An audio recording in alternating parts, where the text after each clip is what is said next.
perdu la direction. Est-ce qu'on s'est bien compris ce matin? Alors ce matin, nous allons parler de sois rempli du Saint-Esprit. Sois rempli du Saint-Esprit. C'est une nécessité. Parce que le Saint-Esprit est indispensable.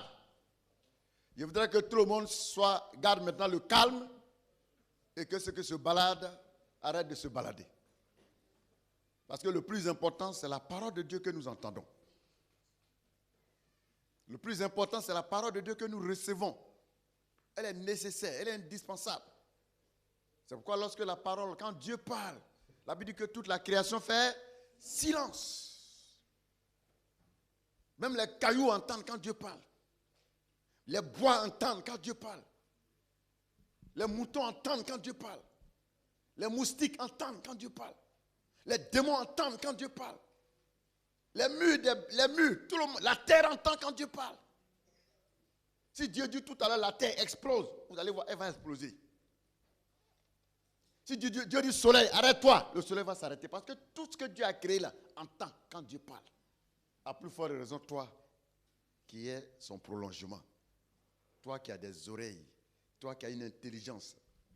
Si tu n'entends pas, pendant que les êtres, les choses entendent, tu n'es pas une chose. Les choses entendent quand Dieu parle. C'est pourquoi quand Dieu parle, faisons silence pour entendre et comprendre. Alors ce matin, sois rempli du Saint-Esprit. Il faut prendre note ce matin. Il faut écouter. Et ce qui te touche, tu notes ça. Il y a une phrase qui te touche, tu notes la phrase. Quand on vient à l'église, c'est comme ça on fait. Il y a une phrase qui t'a touché, tu notes la phrase. Il y a un mot qui t'a touché, tu notes le mot. Et après, tu vas réviser à la maison. Et ça te permet de rester enflammé. Parce que tu peux oublier certaines choses. C'est pourquoi tu dois avoir un cahier pour les cultes. J'ai dit, tu dois avoir un cahier pour les cultes. Quand tu viens au culte, tu dois avoir un cahier où tu notes les mots que tu as entendus qui t'ont touché, qui t'ont fait du bien, tu les notes. Ce n'est pas tout peut-être qui t'a fait du bien, mais tu as entendu même peut-être un petit mot. Il faut le noter. Et ça va te faire du bien après. Parce que tu vas réviser après tes notes. Alors, sois rempli du Saint-Esprit. Pourquoi est-il important d'être rempli du Saint-Esprit? Son but, le but pour lequel Dieu nous a donné le Saint-Esprit, premièrement, c'est de rétablir la puissance du royaume de Dieu sur terre. Premièrement, rétablir. Parce que la puissance de Dieu était partie. L'Esprit de Dieu était parti. L'Esprit de Dieu a quitté la terre. Le Saint-Esprit avait quitté la terre. Quand l'homme a péché, quand Adam et sa femme ont péché, ta grand-mère et ton grand-père, Adam, les deux là, quand ils ont péché là, le Saint-Esprit est parti. Il a quitté la terre. Il était avec eux. Mais quand ils ont péché, le Saint-Esprit est parti. Et pourquoi Dieu nous le ramène maintenant? Pourquoi Dieu veut te remplir maintenant de son Esprit Saint? Premièrement, c'est de rétablir sa puissance sur la terre. Ça veut dire que toi, tu vas devenir, quand tu es rempli du Saint-Esprit, tu deviens un vase qui transporte. Un vase qui transporte la présence de Dieu au travail, à la maison, partout, dans les avions, dans les cars, partout où tu te trouves, Dieu est là-bas. Partout où tu te trouves, Dieu est là-bas. Et Dieu veut que tu deviennes cet instrument-là qui va transporter son esprit partout où il ira. Dieu a besoin de toi. Il a besoin de ton corps. C'est pourquoi il a dit que ton corps, là, c'est mon temple. Là. Ton corps, là, c'est ma demeure. Donc Dieu a besoin de ton corps. Quand Dieu a créé l'homme, il a fait une grande révélation. Suivez bien. Quand Dieu a créé l'homme, il a confié la terre à l'homme. Il lui a confié la gestion de la terre. Et il s'est interdit lui-même. Lui-même, Dieu, là, il s'est interdit de venir faire quoi que ce soit sur la terre sans la permission de l'homme. Il s'est interdit par une loi lui-même. C'est pourquoi aucun esprit, aucun démon, aucun ange, ni Dieu lui-même ne peut rien faire sur la terre ici sans la permission de l'homme. C'est extraordinaire. C'est pourquoi tout ce que Dieu va faire sur la terre, il va passer par un homme pour le faire. Parce que c'est lui-même qui a mis cette loi-là. Et comme les démons savent ça, les démons aussi ne peuvent rien faire sur la terre ici sans passer par un homme.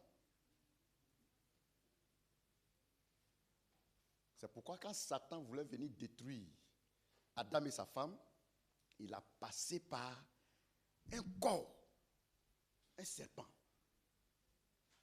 Il faut incarner un corps physique pour agir. Ils ne peuvent pas le faire s'ils ne sont pas passés par quelque chose. C'est pourquoi les démons peuvent utiliser un animal comme un homme, comme un être humain pour faire ce qu'ils veulent faire. Ils ne peuvent pas venir le faire comme ça, passer par un corps. C'est pourquoi quand ils ont réussi à faire pécher Adam, quand Satan a réussi à faire pécher Adam et sa femme, en s'incarner dans le serpent, Dieu lui dit, Satan, tu penses que tu m'as eu? Moi aussi, je vais m'incarner dans le corps d'une vierge. Moi aussi, je vais m'incarner dans le corps d'une vierge qui va m'accoucher. Et puis je vais te vaincre. C'est pourquoi Dieu va venir s'incarner dans le corps de cette jeune vierge femme, Marie, pour lui donner un corps. Dieu avait besoin d'un corps. Et Dieu va utiliser Marie pour lui donner un corps. Marie n'a pas accouché Dieu, mais Marie a accouché le corps que Dieu va utiliser. Et c'est ce corps-là qu'on va appeler Jésus.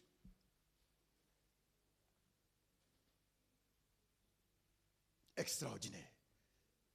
Et comme Dieu s'est acquis un corps, il dit, monsieur Satan, je suis là maintenant. Dieu était légalement là sur la terre maintenant, à travers ce corps. Parce que c'est lui qui a mis la loi de ne pas faire quoi que ce soit ici sans la permission de Adam et sa femme. Toi, tu es Adam. Nous sommes, voilà, Adam, nous sommes les Adam. Alors, le Saint-Esprit, nous l'avons perdu le jour depuis le jardin d'Éden. Mais à la Pentecôte, Dieu va nous le ramener. Dieu va nous ramener l'Esprit de Dieu pour rétablir sa puissance sur la terre. La nouvelle naissance ou la conversion nous prépare pour le ciel. Quand tu te convertis, quand tu es né de nouveau, c'est pour aller au ciel. C'est pour qu'après ta mort, tu vas être sauvé. Tu vas partir au ciel. Mais par notre relation avec, et cela permet notre relation avec le gouvernement céleste. Mais le baptême du Saint-Esprit, en revanche, nous prépare pour vivre sur la terre. La nouvelle naissance, la conversion, c'est pour aller au ciel. Mais le baptême du Saint-Esprit, c'est pour nous amener à vivre sur terre ici. C'est pour une mission. Que Dieu nous accorde son esprit. Et il nous prépare à vivre sur terre pour mener à bien notre mandat de domination, consistant à faire de la terre une réplique des cieux. Quand on est rempli du Saint-Esprit, nous faisons de la terre une réplique. Parce que Dieu va maintenant t'utiliser pour accomplir des choses sur terre ici. Par le Saint-Esprit en toi, tu vas être maintenant l'instrument de Dieu. À travers toi, les démons seront chassés, les malades seront guéris. La sagesse qui vient d'en haut, sera à l'œuvre ici, sur terre. Vous savez, c'est Dieu qui donne les bonnes idées pour faire avancer les choses. C'est Dieu qui inspire ce qu'il faut pour que la bonne manière de faire les choses existe sur la terre ici. Ceux qui n'ont pas Dieu là, ils sont inspirés par Satan et les démons. Mais ceux qui sont remplis du Saint-Esprit sont inspirés par Dieu pour que le monde soit dirigé comme Dieu le souhaiterait. Et quand les choses sont faites comme Dieu le veut, il y a la paix, il y a la joie, il y a le bonheur, tout le monde est heureux. La Bible dit que dans une ville, quand le nombre de malfaiteurs augmente, tout le monde a des problèmes. Mais dans une ville, quand le nombre de bonnes personnes augmente, il y a la paix. Il y a la paix. Quand vous voyez la paix quelque part, c'est qu'il y a des bonnes personnes là-bas. Quand vous voyez la souffrance quelque part, c'est qu'il y a des mauvaises personnes là-bas. Alors, bien-aimés frères et sœurs, ce matin, Jésus nous l'a promis avant de partir, le Saint-Esprit. Et il a dit dans Acte 1, 8, Acte chapitre 1, verset 8. Acte 1, 8. Mais vous recevrez une puissance, le Saint-Esprit survenant sur vous, et vous serez mes témoins à Jérusalem, dans toute la Judée, dans la Samarie, jusqu'aux extrémités de la terre. Jésus l'a promis. Avant de partir, il dit, vous recevrez une puissance. Vous recevrez une puissance. Elle viendra sur vous. Et parce qu'elle est sur vous et en vous, vous témoignerez de moi. Vous n'aurez pas honte de moi. Vous irez annoncer ce que j'ai dit jusqu'aux extrémités de la terre. Donc, la promesse n'est pas pour ceux qui étaient seulement à Jérusalem, mais elle est pour ceux du monde entier qui vont accepter Jésus, y compris toi ce matin. Y compris toi ce matin. Y compris toi ce matin. La promesse est pour nous tous qui croyons que Jésus est Seigneur et Sauveur, qui croyons que Jésus-Christ est venu et qu'il est mort. Alors, par la puissance du Saint-Esprit, nous mènerons une vie de miracle. Par la puissance du Saint-Esprit, tu vas mener une vie de miracle. Qu'est-ce qu'on appelle un miracle? C'est ce qui sort de l'ordinaire. C'est ce que les gens n'ont pas l'habitude de voir. C'est ce que les gens n'ont pas l'habitude d'expérimenter. Pour aller avoir un boulot dans un service, tu dois aller faire un entretien, tu dois envoyer tous tes documents, tu dois faire tout ce qu'il faut, n'est-ce pas? Mais il peut arriver que tu appelles pour dire je voudrais un rendez-vous pour un entretien parce que je voudrais postuler pour un poste dans votre entreprise et puis on te dit mais ton dossier est déjà là. On dit mais ton dossier est déjà ici. Tu vas dire mais qu'est-ce qui se passe? Parce que le miracle c'est ce qui sort de l'ordinaire. Tu es allé récemment, on a diagnostiqué un cancer. Et puis, toi, tu viens à la maison, tu dis, Seigneur, je refuse d'être malade. Moi, je le dis toujours, je ne serai jamais malade. Je ne sais pas si ça vous arrive aussi de penser que ce n'est pas possible pour vous. C'est possible pour vous que vous soyez malade? Moi, ce n'est pas possible que je sois malade. Je refuse ça. Chacun a sa foi. Moi, je dis, je ne serai jamais malade. Et je crois à ça. Tout dépend de toi. Hein. Si toi, tu veux être malade, ça, c'est ton problème. Alors, on a diagnostiqué un cancer, et puis toi, tu viens à la maison, tu dis, Seigneur, je refuse d'être sur la liste des gens qui ont cancer. Et dans cette conviction, tu retournes voir le médecin pour dire, je suis venu faire un autre examen pour vérifier. Parce que je ne suis pas malade. Et on fait un examen, et puis on dit, mais le cancer a disparu. Il dit, effectivement, monsieur le médecin, je vous avais dit que le cancer ne peut pas vivre dans mon corps. Tout dépend de ta mentalité, tout dépend de tes convictions, tout dépend de comment toi tu prends la vie. Il y a des gens, eux-mêmes, ils ont un problème. Donc, un miracle, c'est quelque chose qui sort de l'ordinaire. Et quand vous êtes rempli du Saint-Esprit, vous allez vivre, votre vie devient une vie de miracle. Dans tous les domaines de votre vie. Votre vie devient une vie de miracle.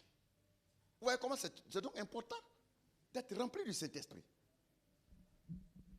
Les miracles ne sont que des simples manifestations de la puissance de Dieu. Les miracles, ce ne sont que des manifestations de la puissance de Dieu. Pourquoi Dieu vous donne maintenant d'expérimenter des miracles? La guérison, la délivrance, tout ça.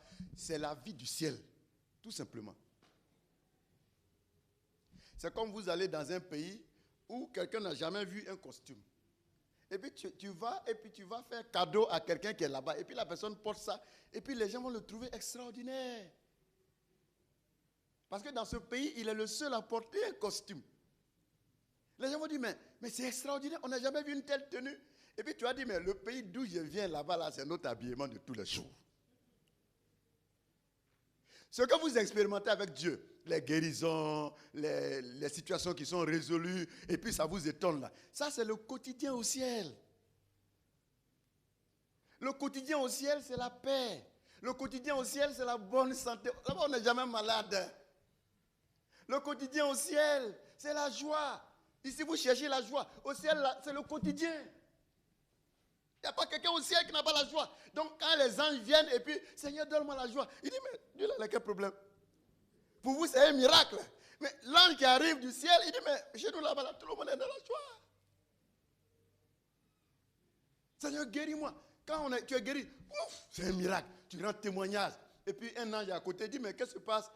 Il dit, mais chez nous là-bas, tout le monde est en bonne santé. Au ciel, tout le monde est en bonne santé. Là où vous partez, là où nous allons vivre bientôt, il n'y a pas de malade là-bas. Il n'y a pas d'handicapé qui marche comme ça. C'est pourquoi si actuellement tu marches comme ça, bientôt tu ne marcheras plus comme ça. C'est fini. C'est pourquoi ne ratez pas le ciel. Ce nouveau monde que Jésus-Christ prépare, où nous allons vivre bientôt, ne ratez pas. Ne ratez pas ça. Bien-aimés frères et sœurs, retenons que les miracles ne sont que des simples manifestations de la puissance de Dieu. Et ainsi, cette puissance arrive directement dans notre monde, du gouvernement céleste, pour nous permettre sur terre d'exercer l'autorité pour le compte de notre roi. Il y a des situations sur cette terre que l'homme ne peut pas régler. Il faut qu'il y a des solutions qui viennent d'un autre monde. Je vous assure, il y a certaines situations, les gens prennent le temps de parcourir le monde entier, ils ne trouvent pas la solution. Or, la solution existe. Il n'y a rien qui n'ait pas de solution. C'est pourquoi, lorsque un homme a tout fait sur cette terre, il a parcouru le monde entier et qu'il n'a pas trouvé de solution, il y a un autre monde d'où la solution peut venir. Et nous appartenons à ce monde, le royaume de Dieu. Et quand la solution vient de là-bas, c'est ce que les gens appellent ici miracle. Parce qu'ils ont tout fait dans les hôpitaux. Ils ont tout fait partout. Ils ont tout fait. Rien n'a changé. Et quand la solution vient, elle viendra d'un autre monde. Le chef de cet autre monde s'appelle Jésus-Christ. Partout où vous irez, quand vous serez face à quelqu'un quelque part, une femme, un homme, qui est face à une situation quelconque, et qu'il dit qu'il n'y a plus de solution, dis-lui, la solution existe. Mais seulement, elle viendra d'un autre monde. Et il va te dire, mais quel est ce monde? Dis-lui que celui qui gouverne ce autre monde, il s'appelle Jésus. Et s'il acceptait Jésus, il y a encore de l'espoir pour lui. C'est encore possible. Alors, retenons ce matin que l'évangile de Jean nous rapporte ces paroles de Jésus dans Jean chapitre 7. Jean chapitre 7. Jean chapitre 7, au verset 37 à 38. Jean 7, 37 à 38. Le dernier jour, le grand jour de la fête, Jésus se tenant debout s'écria, si quelqu'un a soif, qu'il vienne à moi et qu'il boive. Et celui qui croit en moi, des fleuves d'eau vive couleront en son sein, comme dit l'Écriture. Comme dit l'Écriture. Si quelqu'un a soif, qu'il vienne à Christ. Et il promet que des fleuves d'eau vive couleront en toi. L'Esprit de Dieu demeure en nous dès l'instant de notre conversion. Et lui permet de libérer cette puissance qui est déjà en nous. Quand nous nous convertissons, nous recevons le Saint-Esprit automatiquement. Nous le recevons automatiquement. Mais le baptême du Saint-Esprit va être le symbole de notre soumission à Dieu. Quand vous vous soumettez à Dieu, vous allez recevoir le baptême du Saint-Esprit. C'est un symbole de ta soumission. Si tu ne te soumets pas à la parole de Dieu, si tu n'es pas prêt à te soumettre à la parole de Dieu, Dieu ne peut pas te baptiser du Saint-Esprit. C'est pourquoi nous nous engageons avec lui et il nous baptise. Écoutez-moi, à l'époque de Jésus, quand Jésus est venu là, dans les écoles que les gens fréquentaient, C'est pas école. Quand tu vas dans l'école de quelqu'un, tu devais être d'accord avec sa philosophie. Tu devais être d'accord avec sa mentalité. Donc, la preuve et le symbole que tu es d'accord avec sa philosophie et sa mentalité, on te baptisait en son nom. Est-ce que vous suivez? On te baptisait au nom de la personne. Et ainsi, on disait désormais que tu es le disciple d'un tel. C'est pourquoi ceux qui avaient cru en Jésus, on les baptisait au nom de Jésus. Et on les appelait les disciples de Jésus. Parce qu'ils sont d'accord avec la philosophie de Jésus. Ils sont d'accord avec la mentalité de Jésus. Et ce qui est en Jésus, eux, ils recevaient ça. C'est pourquoi si tu crois en Jésus, à partir du moment où tu te soumets à lui, c'est ainsi que, c'est sur cette base-là, lui, il va te baptiser avec son esprit. Il va te donner son esprit. Si tu n'es pas d'accord avec lui, si tu ne te soumets pas à lui, il ne va pas te donner son esprit. Donc, le baptême du Saint-Esprit est un symbole de notre soumission à Dieu. Ce qui lui permet de libérer cette puissance qui est déjà en nous. Le baptême du Saint-Esprit restaure en nous la puissance que nous avons perdue après la rébellion de l'humanité. Quand Adam et sa femme se sont rebellés, ils ont perdu le Saint-Esprit. Et le jour de la Pentecôte, le Saint-Esprit est revenu sur la terre. C'est un jour merveilleux. C'est un jour formidable. C'est un jour glorieux. Alors, pourquoi il est important d'être rempli du Saint-Esprit? Premièrement, ça permet à Dieu de rétablir sa puissance, la puissance du royaume sur la terre. Deuxièmement, le but pour lequel il est important d'être rempli du Saint-Esprit, cela nous permet de rétablir en nous la puissance du règne. La puissance du règne. Frères et sœurs, chacun de vous voudrait être au contraire des situations qui sont dans sa vie. Vrai ou faux? Vrai ou faux? Pourquoi vous voulez être riche? Est-ce que c'est parce que vous aimez l'argent? Au fond, ce n'est pas ça. Quand les gens courent après l'argent, ce n'est pas parce qu'ils aiment forcément l'argent. C'est pour avoir le pouvoir. L'argent donne le pouvoir. Et l'argent ça te permet d'être au contrôle des situations. Quand tu te lèves le matin, tu peux aller dans n'importe quel magasin et porter ce que tu veux porter. Tu peux manger ce que tu veux manger. Tu vas rouler la voiture que tu veux. Tu vas dormir dans la maison que tu veux. C'est un pouvoir que l'argent donne. Pourquoi vous courez derrière l'argent? C'est parce que vous n'aimez pas votre village, vous êtes venu ici. Vous n'aimez pas votre pays, c'est pourquoi vous êtes venu ici. Non, ce n'est pas vrai. Vous cherchez un pouvoir. C'est à cause du pouvoir que vous êtes venu ici. Si ce n'est pas à cause du pouvoir, le pouvoir que l'argent donne là, c'est à cause de ça que tu es venu t'asseoir ici. Vrai ou faux? Si ce n'est pas vrai, quelqu'un n'a qu'à dire que ce n'est pas vrai. Comme ça, on va prier pour ne pas que tu aies l'argent. Si c'est faux, il faut dire, il va prier pour toi tout de suite. Ce n'est pas pouvoir là où vous cherchez. Mais sachez que le vrai pouvoir, celui qui donne le règne véritable, c'est le Saint-Esprit. Parce qu'il y a d'autres choses que l'argent ne peut pas t'aider à avoir. Il y a d'autres situations que l'argent ne peut pas t'aider à régler. Mais le Saint-Esprit, lui, règle ça. L'argent ne peut pas enlever une malédiction sur toi. Tu es la plus belle femme de la ville. Tu n'as pas mari. Est-ce que l'argent peut faire ça? Non. Tu peux avoir plein d'argent et puis tu ne gagnes pas quelqu'un. L'argent ne peut pas chasser une malédiction sur ta vie. L'argent ne peut pas chasser les démons. Il y a des maladies, l'argent ne peut pas guérir ça. L'argent ne peut pas guérir ça. J'ai lu l'histoire du président du Venezuela qui est décédé les années passées. Il avait un problème de cancer. Quel argent il n'avait pas? Il a fait venir tous les médecins possibles. Et à la dernière minute, ses enfants, ses filles ont posé la question au médecin. On ne peut plus rien faire. Pendant ce temps, l'argent est là. Et les médecins ont dit non, on ne peut plus rien faire. Et il est mort.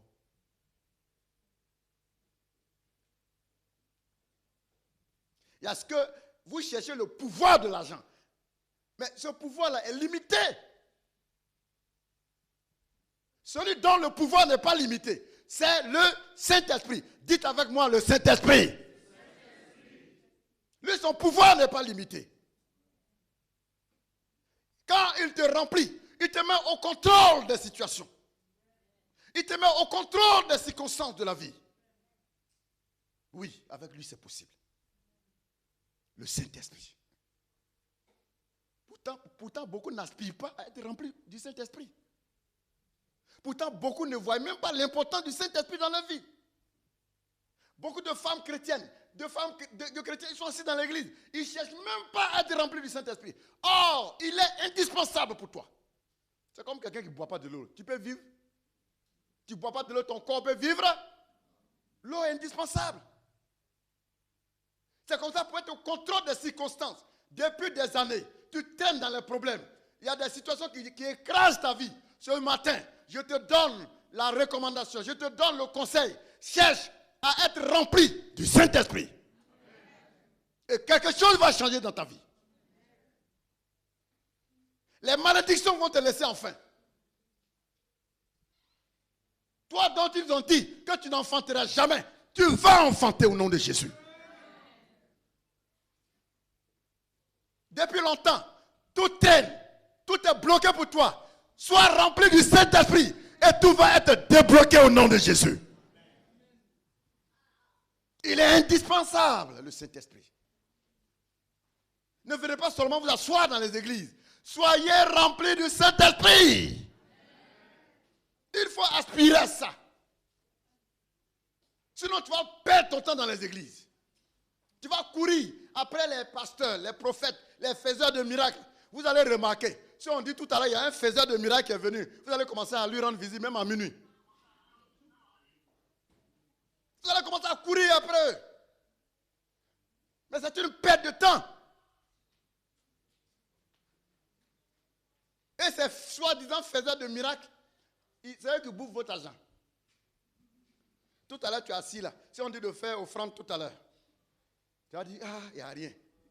Mais si on dit, il y a un faiseur de miracles, et puis il vient, il dit, bon, je veux quelqu'un qui fait une semence de 3 000 € tout à l'heure, tu vas venir faire ça tout de suite. Pourtant, tu es assis là, tu dis que tu n'as rien. Espèce de menteuse. C'est ça, non? Oui, mais c'est une espèce de menteur. Ah, donc c'est les hommes qui mentent. Les hommes, les femmes disent que c'est vous qui mentez beaucoup. Toujours c'est eux qui disent qu'ils n'ont pas l'argent. C'est ça? Ah, vous voyez, unanimement les femmes disent que c'est vous. Je ne sais pas si c'est vrai. Hein?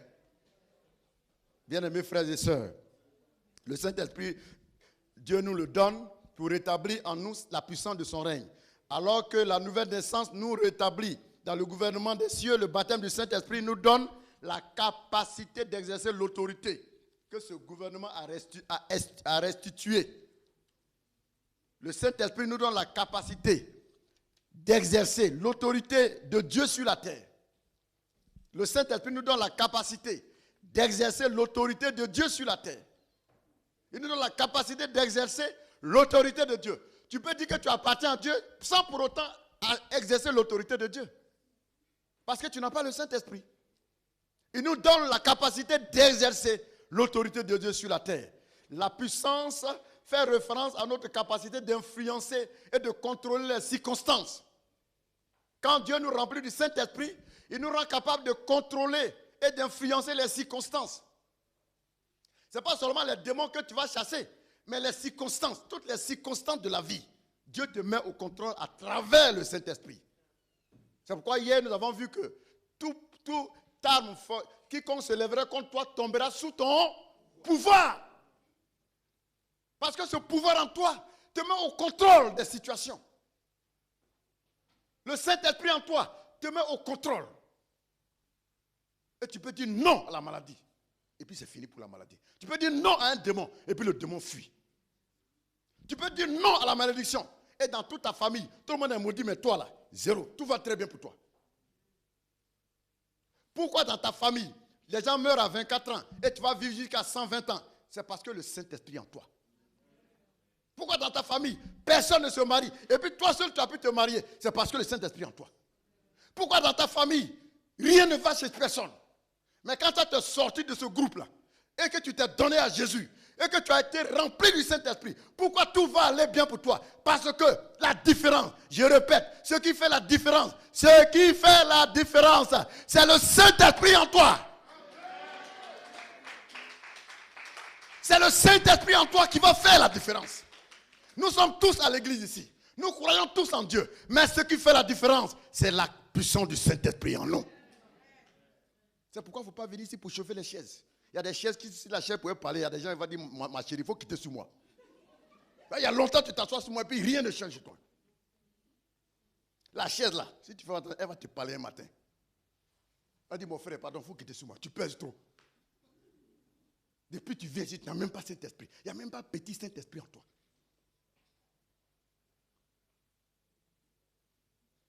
Je suis allé un jour prier chez un chrétien. Oh, lui, son papa est sorcier. Je suis allé prier pour un cas chez eux à la maison. Et quand je suis parti, son papa dit, mais le monsieur qui est venu là, le feu qui est sur lui là, c'est trop fort. Parce que les sorciers voient ce qui est sur vous. Il dit, le feu qui est sur le monsieur là, le feu là est trop fort.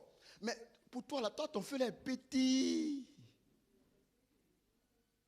Il dit à son fils, parce que lui aussi il va à l'église. Il dit, toi, ton feu là, il est petit comme ça. Mais pour le monsieur là, oh, mais son feu là, c'est fort. On est tous ici, mais on n'est pas dans le même degré. En toi, tu peux changer de degré. Dis à ton frère, ton voisin, mon frère, change de degré maintenant. Il faut lui dire ça. Il y a longtemps, tu es resté en bas là. Il faut changer de degré maintenant. Il faut aller en haut maintenant. Il faut changer de degré. Et je voudrais dire que pour que tu changes de degré, ça ne dépend pas de quelqu'un. Ça dépend de toi. C'est pourquoi moi, en tant que prédicateur de la parole de Dieu, mon rôle c'est de te stimuler. Et à toi maintenant d'agir. À toi maintenant de prendre tes responsabilités. Pour changer de degré. Et pour avoir maintenant le règne. Et être au contrôle des circonstances. Et désormais, ce n'est pas toi qui vas pleurer. C'est toi qui vas faire pleurer les démons. Qui veut faire pleurer les démons? Qui veut faire pleurer les démons? Qui veut faire pleurer les démons? Tout dépend de toi. Tout simplement, tout dépend de toi. Tu entreprends de faire quelque chose. 2 jours après, ça tombe. Ça là, ça peut s'arrêter. Sois rempli du Saint-Esprit. C'est bon de jeûner. C'est bon d'aller voir les prophètes. Mais c'est encore mieux. J'ai dit bien, c'est encore mieux. C'est encore mieux d'être rempli du Saint-Esprit. C'est encore mieux. C'est encore mieux. J'ai dit c'est encore mieux. C'est pas mauvais de gêner. C'est pas mauvais d'aller voir un homme de Dieu. C'est pas mauvais de faire ceci. Mais c'est encore mieux. C'est encore mieux. Je ne sais pas si vous comprenez mon français. C'est encore mieux d'être rempli du Saint-Esprit. Alors, bien-aimés frères et sœurs, c'est la puissance dont nous avons besoin pour exercer notre autorité sur le monde physique. C'est la puissance dont nous avons besoin. C'est la puissance femme. C'est cette puissance dont tu as besoin pour exercer ton autorité dans ce monde-là. Tu as besoin de cette puissance pour exercer ton autorité dans ce monde physique et influencer les situations auxquelles tu es confronté. Chacun de nous est confronté à une situation. Chacun de nous dans cette salle est confronté à un problème. Vous le savez, on n'a pas les mêmes problèmes.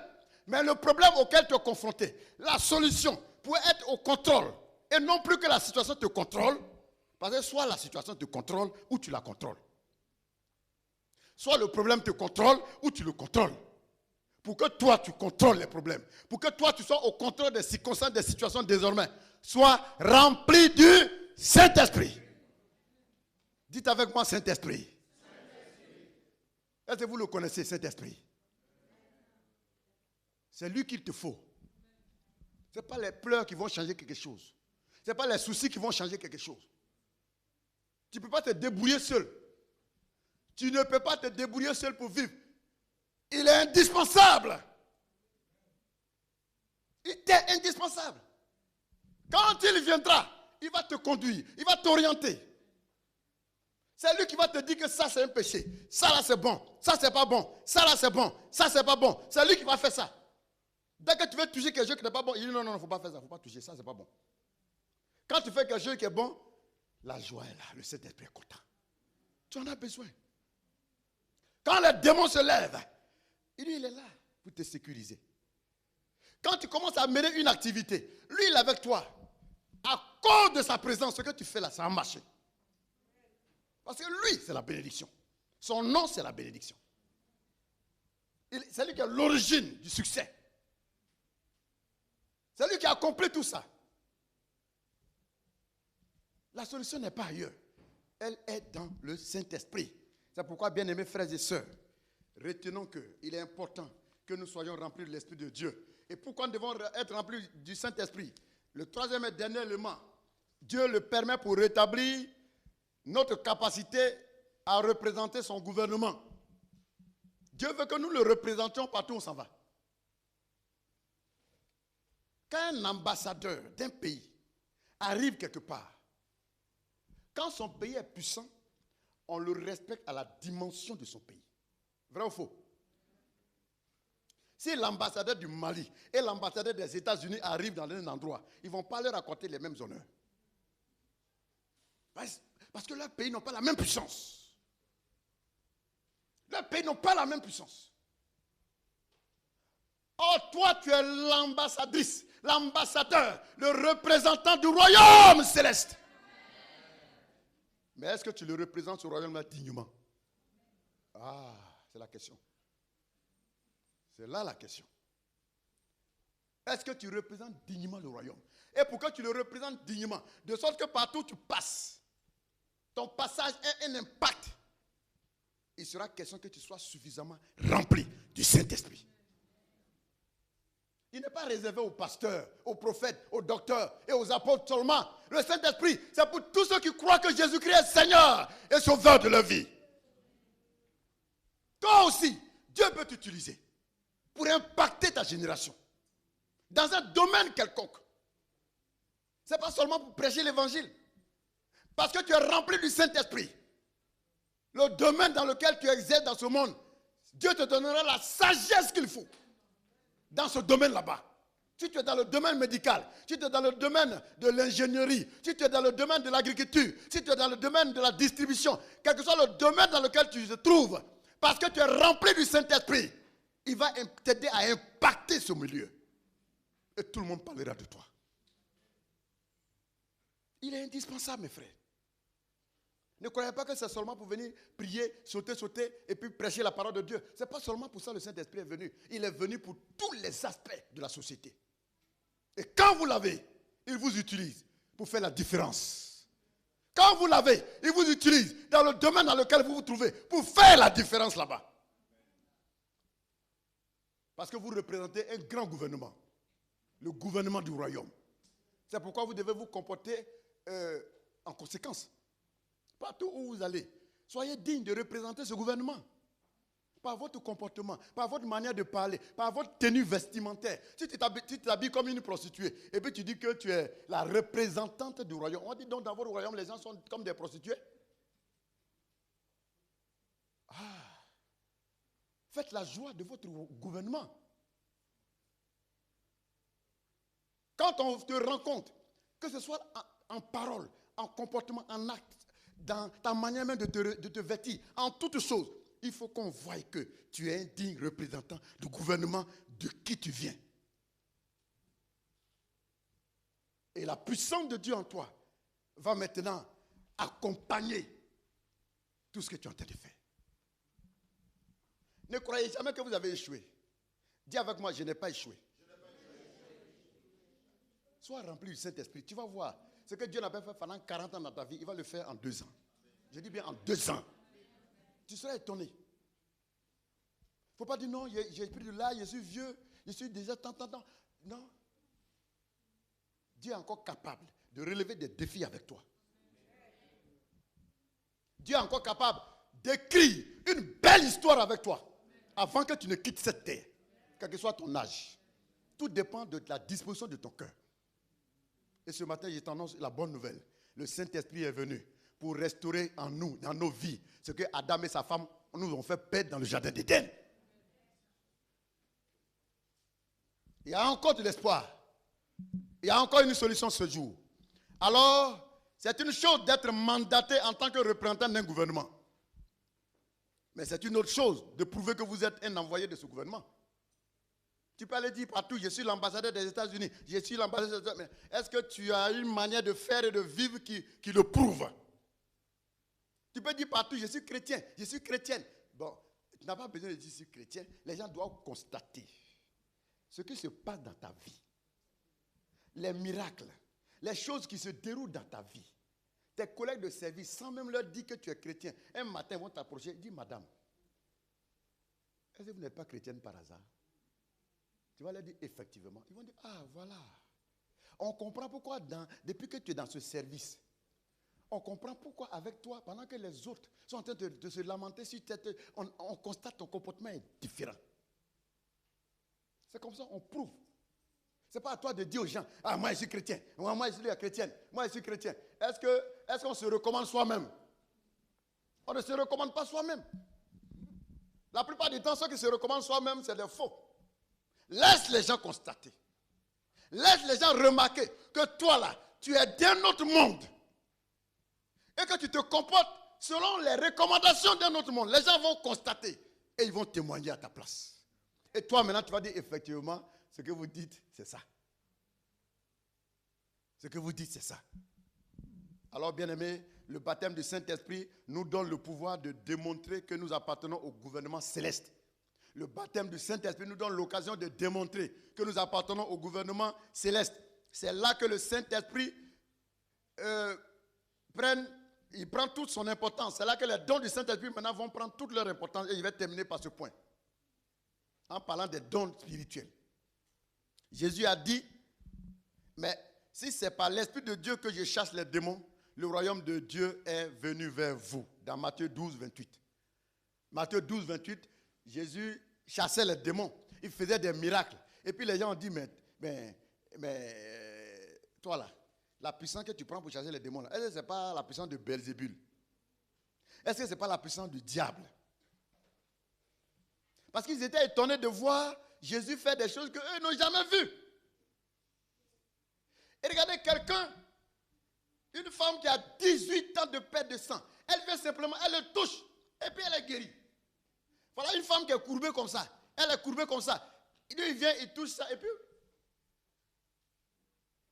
quelqu'un est malade, depuis 38 ans, il est couché au bord de la piscine. Lui, il arrive, il dit simplement, mon frère, lève-toi, va à la maison. Et puis le monsieur se lève, et puis il prend sa natte et commence à courir. Voilà un homme, il est né aveugle. Il est né aveugle. Il est né aveugle. Lui, il vient, il le touche, et puis le monsieur voit. Les gens sont étonnés. Il dit, mais ce monsieur, mais qu'est-ce qui se passe? Il rentre dans une famille. Il y a une femme qui a perdu son fils unique. Elle a perdu son fils unique. Il rentre, il dit, petit, lève-toi. Les gens disent, mais qu'est-ce qui se passe? Lazare est mort. Depuis 3 jours, on l'a enterré. Le monsieur est pourri. Lui, il vient s'arrêter au bord, devant la tombe. Il dit, Lazare, lève-toi et sors ici. Les gens disent, mais attends, il est bête ou bien ça ne va pas? On dit, il est mort il y a longtemps. Tu n'as pas compris? Il dit, Lazare, sors! Les instants qui ont suivi, tout le monde voit Lazare qui sort et puis qui vient. Mais les gens disent, mais attends, qu'est-ce qui ne va pas? C'est extraordinaire. Parce que sur la terre ici, là, on ne peut pas faire ça. C'est un pouvoir qui vient d'un autre monde. Le Saint-Esprit, c'est un pouvoir qui vient d'un autre monde.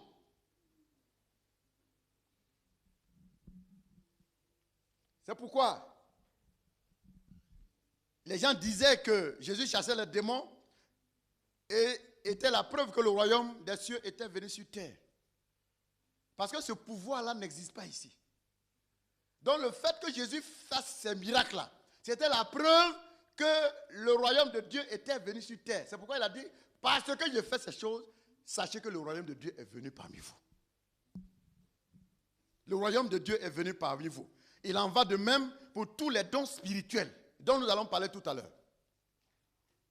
Quand tu vas manifester un don spirituel, ou bien si tu manifestes déjà un don spirituel, c'est la preuve que le royaume de Dieu est venu sur terre. C'est la preuve.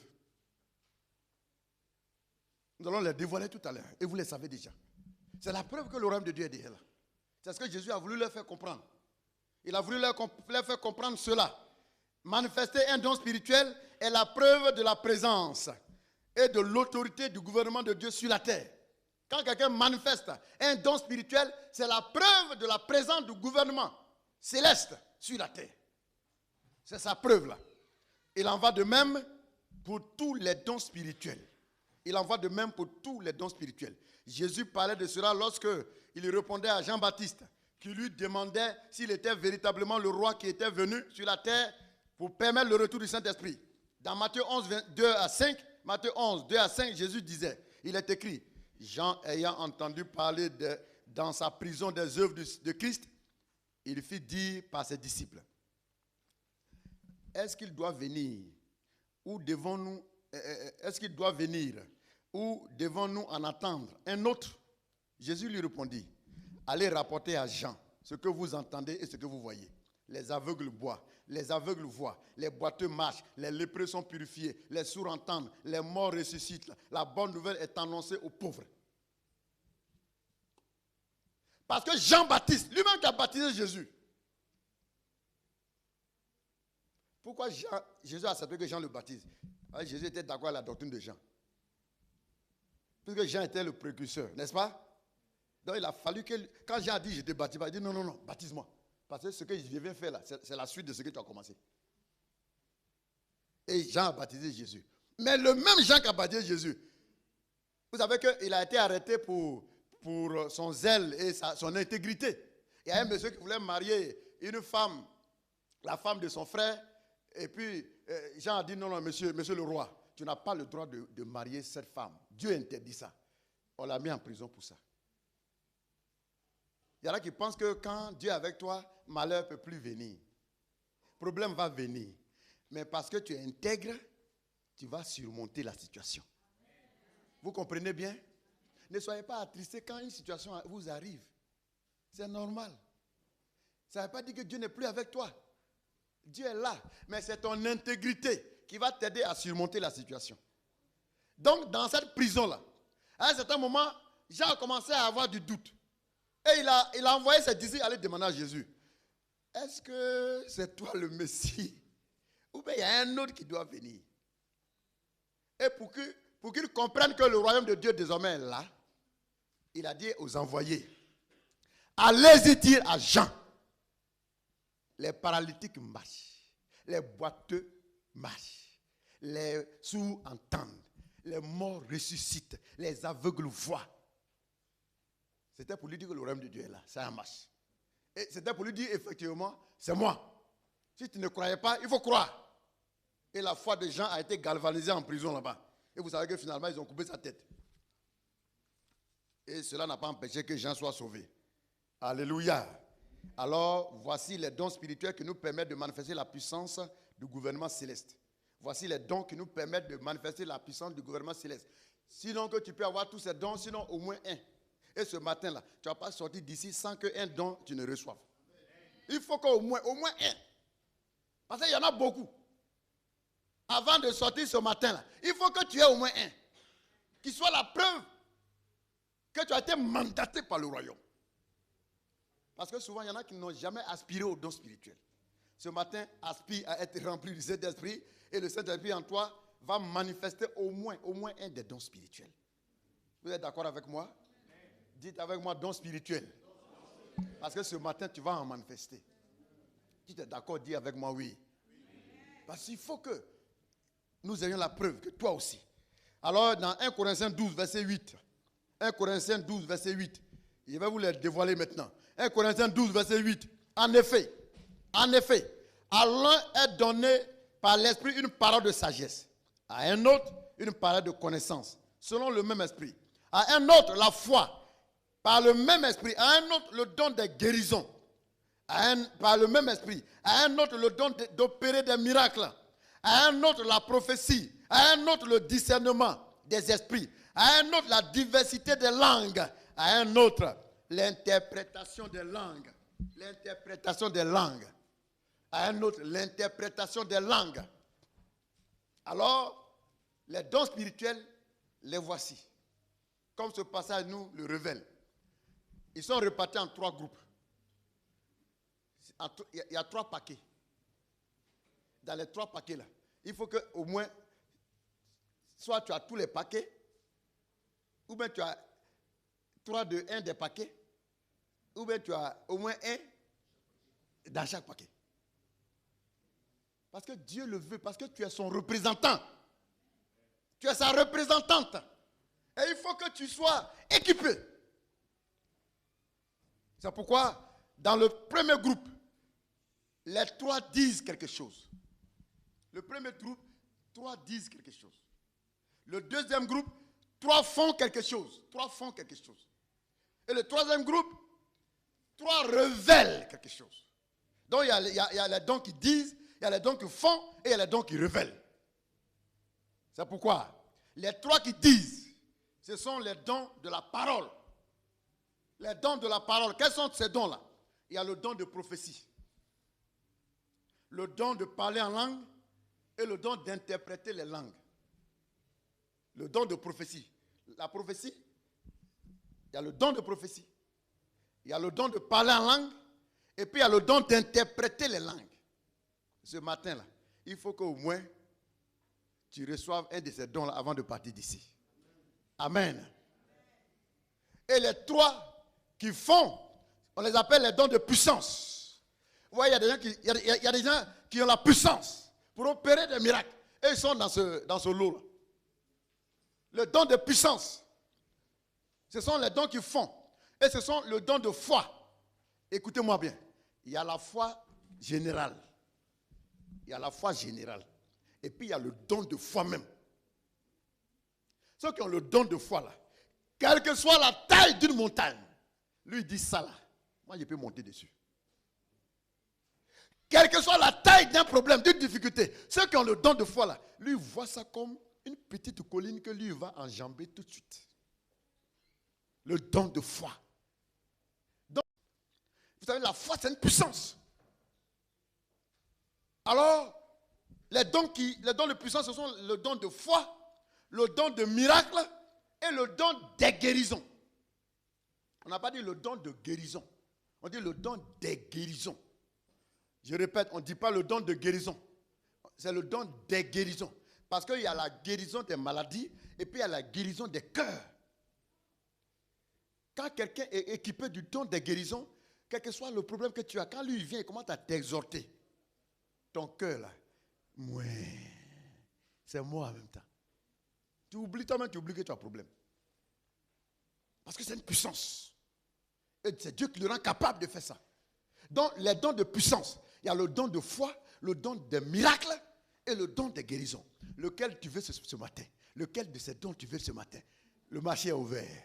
Le marché est ouvert. Le marché est ouvert. Chacun n'a qu'à prendre le matin là. Voilà. Il a ouvert la boutique. Chacun rentre et puis il va se servir ce matin. Vous comprenez? Les dons de puissance. Il y a le don de foi, il y a le don de miracle et il y a le don de guérison. Les dons de la parole, ce sont les dons de parler en langue, le don de prophétie et le don de discernement. Lequel tu veux? Lequel tu veux? Le marché est ouvert. Le marché est ouvert ce matin. C'est l'occasion de s'approvisionner. C'est l'occasion ce matin pour chacun et chacune de s'approvisionner. Quel est le don que tu veux ce matin? Tu veux parmi les dons de la parole ou bien tu veux parmi les dons de puissance? Ah, il faut faire le choix. Tout à l'heure, tu vas avoir pour toi. Chacun va avoir quelque chose ce matin. Qu'est-ce que tu veux? Et le dernier groupe, le dernier paquet, ce sont les dons de la révélation. C'est-à-dire ceux qui ont ça là. Toi-même, tu es assis à côté de lui, mais ta vie là, lui il connaît ce qui se passe dans ta vie. Les gens sont assis à l'église et puis ils croient qu'on n'est pas au courant de ce qu'ils font dans leur maison là-bas. Ceux qui ont ce don de révélation, il n'a pas besoin d'aller dans ta maison. Lui, il est assis chez lui et puis Dieu lui révèle toute ta vie. Tout. Et puis quand il fait ça, tu as dit, on dirait c'est un magicien. Ce n'est pas un magicien. C'est un don. Les dons de révélation. Les dons de révélation. Alors, quels sont ces dons-là? Les dons qui révèlent. Ce sont les dons de révélation. Parmi ces dons-là, il y a le don de la parole de connaissance. le don de la parole de connaissance, le don de discernement des esprits. Le don de discernement des esprits. Le don de sagesse et le don de révélation. Les dons qui révèlent, il y a le don de révélation. Il y a le don de la parole de sagesse. Il y a le don de connaissance et il y a le don de discernement des esprits. C'est-à-dire quand quelqu'un est là, il est là, et puis souvent même vous connaissez c'est Saint-Esprit. Ainsi parle l'Éternel. Ainsi parle l'Éternel. Ce n'est pas tous les ainsi parle l'Éternel qui est l'Éternel. Hein? Et puis il est là, ainsi parle l'Éternel. Celui qui a connu toi, qui a esprit, qui a le don de révélation. Il dit, toi, démon, au nom de Jésus de Nazareth, tais-toi. Quand Paul et Silas étaient en mission, il y a une femme sorcière. Elle avait un don de révélation. Il y a un démon qui l'utilisait. Quand ils étaient en train de venir, la femme a commencé à prophétiser. Ces hommes sont des serviteurs de Dieu. Écoutez-les. Ah, démon dit d'écouter quelqu'un. Est-ce que si toi tu n'as pas de discernement, tu vas penser que c'est démon vraiment? Ce n'est pas tous ceux qui sont dans l'église. Ainsi parle l'Éternel. Et puis voilà, écoutez. L'Éternel dit. Ce n'est pas tout qui est l'Éternel. Il y a le diable dedans. C'est pourquoi ceux qui ont le don de révélation, de discernement des esprits, quand tu es en train de faire ça là, le Saint-Esprit en lui dit, lui là, ce n'est pas moi. Dans la Bible, vous avez vu qu'il y a beaucoup de faux prophètes.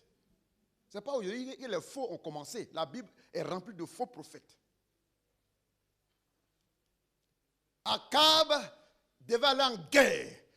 Et Josaphat, le roi de Juda, était venu lui rendre visite. Akab était le roi d'Israël. Il y avait déjà eu la séparation entre Juda et les 11 autres royaumes.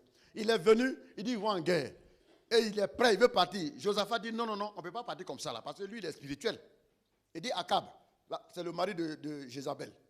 Il dit, monsieur Akab, on va consulter l'Éternel. Akab dit, ok, faites-moi venir les prophètes. Ils ont fait venir tous les prophètes.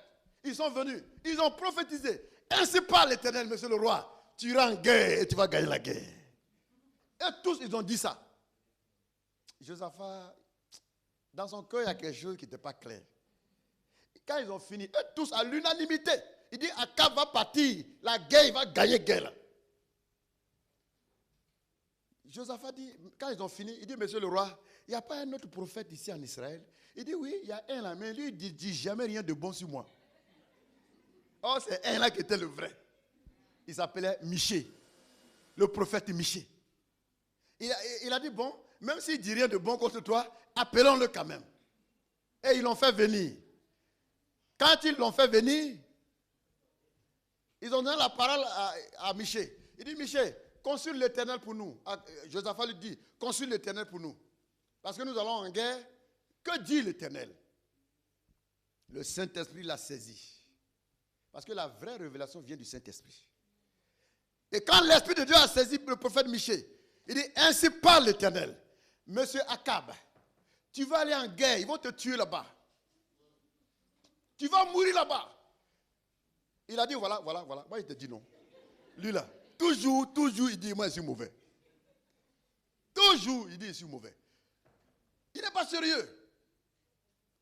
Et Michée prend la parole, il dit, Akab, si tu vas en guerre et que tu reviens vivant, c'est que moi, je ne suis pas serviteur de Dieu.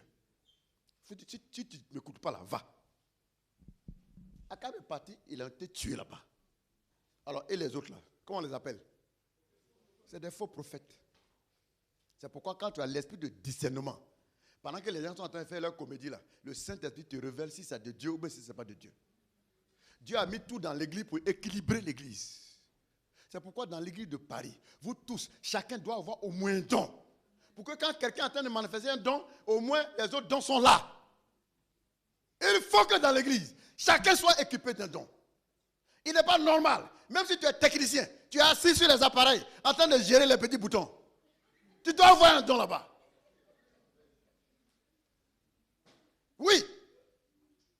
Nous tous, nous devons être équipés. Même si tu es vieille, tu as 74 ans, tu dois être rempli du Saint-Esprit. Et avoir des dons. chez toi. Dieu te révèle la vie de l'église. Et ça va t'inspirer pour mieux prier pour l'église. Au lieu d'aller calomnier les gens. Est-ce qu'on se comprend ce matin? Amen. Alors, soyons remplis du Saint-Esprit. Alors, nous terminons pour dire que, tandis qu'il existe une grande variété de dons, ils ont tous un but unique. Servir les citoyens du royaume pour qu'ils soient capables de s'approprier la nature de Dieu et d'utiliser la puissance du royaume pour transformer la terre à l'image des cieux. Parce que Dieu veut que la terre soit transformée à l'image des cieux.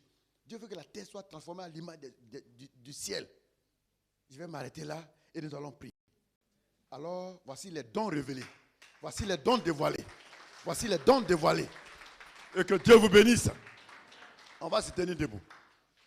Gloire à toi, Seigneur. Oh, merci Saint-Esprit.